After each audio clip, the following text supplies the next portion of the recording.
I got to ask the obvious question. Could you tell us about the relationship between U.S. soccer and clubs, and this is specifically to Jackson Reagan's situation? Just Sure. about. With each coach, it's different. And, the relationship and this window, is it a, mandated FIFA window, all that? No. Have we in the past let our players go? Yes. In this case, we made a decision. I spoke to Jackson personally before and after, and I think we're ready to move on. I mean, yeah, he's going to say what he says, get things off his chest, but he's ready to move on in the conversation that I had with him. Fair enough. Speaking of moving on, your top priorities as you go over Marlboro, Spain, what are some of those things you're looking to accomplish? Getting a team ready, because we've got a tough opening, opening part of the year. And you've got guaranteed 4 games in 2 weeks. And if we can get by Antigua, which will be tricky, there's another 2 tacked on right away. And then you get the league matches. So, we need everybody to kind of see what it looks like. We go Jeremiah, Jade, and then Jose. Jesus obviously is back today. What were the conversations you had with him in terms of how things were going in with the U.S. national team camp? What's his fitness like? And was this how much of this was him? Was it fitness, and how much of it was we really want Jesus back in the same situation as Jackson? Well, I wasn't privy to the conversations that Jesus had with the national team trainers, so I'm only going by what Jesus told me. And that was that they had good discussions. They were going to ramp him up, build his fitness up in the national team, and the decision was made that if he couldn't fully participate in all of the training sessions and, his, I want to make sure I say this right, his participation in the 2 matches, maybe it's a few minutes in the final match. Well, should we just keep you here? Should we not? And the trainers and Jesus made a decision that it was best to come here to Seattle. I liked the decision personally for a couple of different reasons. First, wearing my official Sounder cap, it gets him into camp and we see what we have. And then from a personal level, I mean, look, there's a new national team coach. And so Jesus going in there not 100% fit, sometimes first impressions are, hard to overcome. So I told him, I said, look, could be a blessing in disguise. Hey, let's get you fit. Let's have a successful year here, start to the year here in Seattle. And once you're fit, then you go into a camp. Then you might be a little sharper. Jada, go ahead. Thanks, Coach. Wanted to ask, as far as with Jackson, though, was there, in those conversations with him, was there any concern on his end that you felt as far as maybe not getting a call up again, or this frustration maybe being so of concern? Sure, there's always 2 sides to look at, and Jackson's concern was exactly that. Am I going to get another shot? And my response to that was, yes, you are, because he's a super talented player. And what I did is I added on top of that comment, and these are the things you need to work on to continue your growth, because he started, here. He started a little bit late, came to Defiance, got on the field with us, made improvements, finalist for Defender of the Year. His ceiling is even higher if he can work on a couple of extra things. So he's going to get a look. The national team coaches are going to look at our league. There's 2 years to the World Cup. He's going to get opportunities to show the coach who he is. So that was part of it. And, look, Jackson said what he needed to say in the press. I hope, again, he gets it off his chest and we move forward. And Jordan and Jackson have, expressed some of that frustration. Is there a need to balance how you making sure that these things don't carry into the season? My relationship with Jackson and Jordan is very good. They understand my point of view or where I'm sitting, and conversations have been good. Jose? How ready are you guys to start going up against other people? You've been going against each other for the last couple of days. From a coaching standpoint, I see your smile. I see that from a team perspective, I'm sure you guys are hungry for competition. What is it that you're trying to get out of this first few games, knowing that it's going to be a little bit sloppy? But are you focused more on chemistry? Are you focused more on if they understand the tactical strategy that you guys are trying to gain, or are you just going to try to enjoy the first few times? So I'm enjoying camp again because you watched today's training. They were going after it. And that to me is a good sign. There is now some internal competition for certain spots, and that's a good thing as far as I'm concerned. What we're trying to get out of this week is a combination of fitness and some assessment, because we have to assess Ryan, we have to assess Leo, we got the other guys that we want to assess. I need to make some decisions as to which of the younger guys are going to come with us to Spain, which guys aren't going to go to Spain. So I'll make those decisions after our scrimmages tomorrow. And, as far as the tactics and everything, Jose, that the majority of that will happen in Spain when we do play against, the Hungarian team, Puskás, and, some of the other teams that we're playing over there. Those will be the games where we're fine-tuning the tactics. So that Nico and Tune right in front of you, and then we can fall back for follow-ups or other questions. Go ahead, Nico. So the club yesterday announced a partnership with Vissel Kobe. Could we get your initial thoughts, the conversations you've had with Adrian, and just your general excitement on possibly playing some friendlies against them? Well, it's a big announcement. I know that back in the 90s, that was a big deal, a good deal.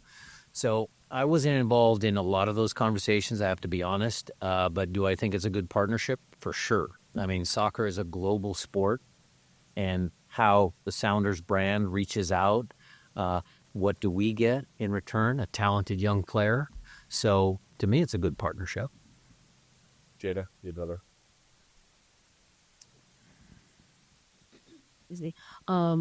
As reported, Kim Keehee is supposedly going to be coming here. Is there anything that you can, or returning here? Can you say anything about that and whether he'll be in Spain with you?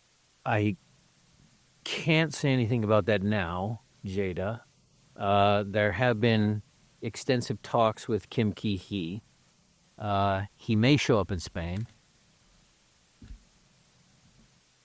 But that's all I can tell you. And then can you share the teams that you're going to be playing against? It's Puskás from Hungary. It's Aalborg. I think is the second. Swedish teams. We'll announce the full schedule in the coming days. I'll get it to you. I know a couple timing with this existing. I know the first game. Oh, what day and then? I don't know the day, but What's the first game? against the team, the Hungarian team Puskás. Yes. Yeah. So Felipe, did you have your first question? Then over there. Good luck. So, why do you choose to go to Spain instead of going to somewhere else in the world, like South America or Mexico, like you have done it? What are you looking? Well, we had a good experience a couple years ago in preparation for the Club World Cup. And then last year we went again to the same location because we wanted concentration. We felt we had a good experience the first time. This year we're going back to Spain because we enjoy playing against some of the European teams. We could go to Palm Springs or Florida or Tucson or other places to play. There you're playing against MLS teams.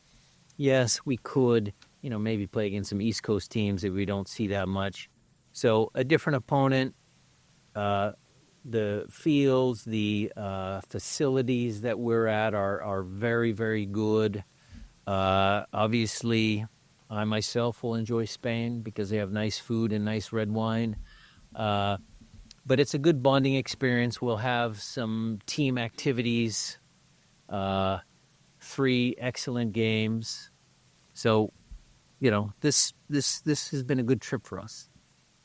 Maz, did you have a halt? Hey, Brian, so you fortify your attacking. You had the best defense last year. What has to happen without us going to every single player? What has to happen in midfield for all this to work? I know you've got the 2 holding back. Well, the holding midfielder positions, it doesn't really change. I think signing JP was a good move. You had Christian, Obed, JP. I think that's all good. I think we're strong in a lot of areas, Maz. I think the team just has to progress in the way we play from an attacking standpoint, be a little bit unpredictable, if that's the way I want to explain it. Did teams figure Jordan out? Georgie came on at the end of last year and was unpredictable, and you saw some exciting soccer. Some end product needs to be there with that one. Paul at the end of the year, they kind of knew his, what he brought. So adding another couple of talented attacking players in the mix allows me to, look, if it's 60 minutes in or 58 minutes in because I'm on a sub earlier, maybe we make some changes. You got fresh players off the bench who are experienced in midweek games. We have 42 already scheduled. We'll need everybody. So it's an exciting time. Do you then have to create more simulation early in practices so that players, you want unpredictability in the attack, but it has to be some predictability between the players? Well, what I mean by that, and again, I'll use the example. So let's just take Paul Areola. No, I don't want to use him. Let's use Paul Rothrock and Georgie Manungo playing left wing in a 4-2-3-1. So they all know their roles and kind of what they have to do in the area of the field they work with. But Paul is more of a straight up and down, over the top, hard work. Georgie's all, flash, and he's going to dribble and he's going to do stuff. So it's the same position, but they're totally different players. So what I mean by some unpredictability is, okay, let's just say we start Paul in a game and it's not working, and Georgie goes. Or if we're at home and we want to really push the tempo, I'll start Georgie. And then if we are up a goal, you can bring Paul on because, he can close out games. So that type of unpredictability is what I meant. Ethan, go ahead. Coach, with Jesus and Paul, you've talked a lot about versatility and the different formations that sort of opens up.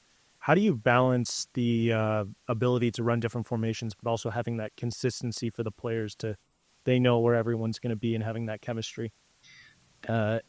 The difference between 4-2-3-1 and if we play with a back line of 5 or 3 center backs, however you want to call it, it's pretty darn similar. It's pretty close. Still build the same way, 3-2. The pivots are the same. It's just what happens up front now wide. Last year we were kind of skewed. The right side was here, but knew who stayed home. We had a true winger out here. It's pretty close. The formations are close enough that I don't have that fear that players are not going to understand. For whatever tactical reason, against RSL, we're going to play this way, and against LAFC, we're going to play this way. Jeremiah and then Jose. Yeah, Jesus gave an interview on Hurt Gomez's podcast today, So he made a comment about how he was really excited to be here, about this being a fresh start, but he also made it clear that he wants to move on, that he still has visions for moving on. I guess is that sort of what your understanding was? And I guess you could just comment on how you feel about that. I didn't ask him about it because I didn't hear about it till recently. But look, Herc led him on. The first question was about the national team. He's a young kid. Of course, everybody wants to play in Europe. I mean, what's he going to say? I mean, come on. He's going to be fine here. My conversation with him specific to this Seattle Sounders is he loved the city already. He's like, oh, wow, this is so much better than Dallas. So, I mean, and I'm talking about the surroundings, the mountains, the air, not the team. So, I mean, he was excited to be here. So let's just see how that goes. But do I hold it against him because he said he wants to play in Europe and this is, Obed wants to play in Europe. Other players have been here and said Jordan wanted to play in Europe. So I don't take much stock into that. Well, and I guess to follow up on that a little bit, is there an element of you want players to? I mean, it's good. I don't think we're at the point yet where Seattle is the peak of most players' career, right? Okay. And do you want players to be sort of shooting beyond this? That reality of what you just said, are we the end all of soccer in this global? No, we're not. And so if guys have ambition, then what I always challenge them with is, okay, well, you have to be the best player here for Seattle and really focus on that, because that's the only way you're going to move up in the world. Because if you're already thinking past this step, that's never going to equate to any success in many things in life. What's that? Coach, I'm going to ask a question in reference to a comment that you made earlier in regards of choosing people to head to Spain with you. And just for the sake of us understanding, what is it that you look for in some of those younger players in order for them to not only provide enough competition for your regular players, but also for them to get an opportunity? Last year, you guys allowed some of your players to go with you, and they really flourished throughout the year. Yeah. So Snyder was one of those kids that last year went to Spain with us and really came back a different, better version of himself. Do we do the same with a couple of academy kids just to give them a taste? Yes, we've been pretty consistent with that. I remember, that first crop that we took down to, I believe it was Tucson. We had like Danny Leyva, we had Ethan, we had Alfonso Campo Chavez. We brought all those kids down to a camp in Tucson, and I remember them playing in that stadium, and everybody was excited because Danny looked good, and they're all running around, and that's the kind of experience you want for some of the academy kids. And then for the draft choices, they're draft choices, but they got to perform. I mean, that's just part of pro sports. And then there's the guys that might be on the bubble that their time here might be shorter than they'd like to. So we got to make those assessments. It's pro sports. It's not easy, but that's the job. Go to Jaden Axel and Jeremiah to close this out.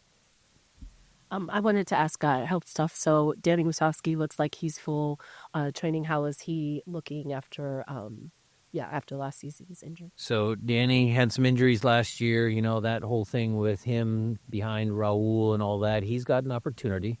He came back into camp much fitter, so I think he's taking it seriously, and he's 100% healthy. And then I wanted to ask, now that Josh has had like a few trainings full on with the expectation of being at center back, how does he look to you after a few turns? Good. He looks okay. It's a little early to tell, Jada. Let's see him against a different team, not just his teammates. Let's see that. Let's have him pass that test. But again, the kid's putting the work in because you guys all came in here. He was out with Andy Rose working on his defensive heading, and that's what he's going to need to do and get better at if he wants to play center back. What's your Michael? Of the things he needs to get better at. I got a couple questions on sort of on the two polar ends of the opposite of the roster. One of them, JP has come in. He said he's feeling healthier and more fit than he has at any point since his ACL injury. And I'm just curious if what you're seeing from him and what do you thought of his? Good. He mentioned his guy down in Brazil, his off season. He looks great. He looks good. He's sharp in training, and he's motivated. He's super motivated. And then on the other end of the roster, MLS just announced a rule change that allows players who are in those off-roster designations to actually play in 6 games without short-term loans. Like number 31? Exactly. 31 through, I think it's an unlimited number, right? We usually have. You only had Stewart last year. Yeah. So I guess my question, though, is how does that, from your perspective, change and expand the roster to allow you a little bit more flexibility, especially in a season like this where you're going to be playing in 5 different competitions? Yeah, Craig is probably better to talk about that than I am. But look, from a coaching perspective, number one, if we need a body, that's great. Number two, if it's better for Stewart's development that he could have played in some MLS games, it's better for his development. So the rule seems like it's a good rule to me. All righty. Thanks, everybody. Thank you, Brian. Thanks, everybody.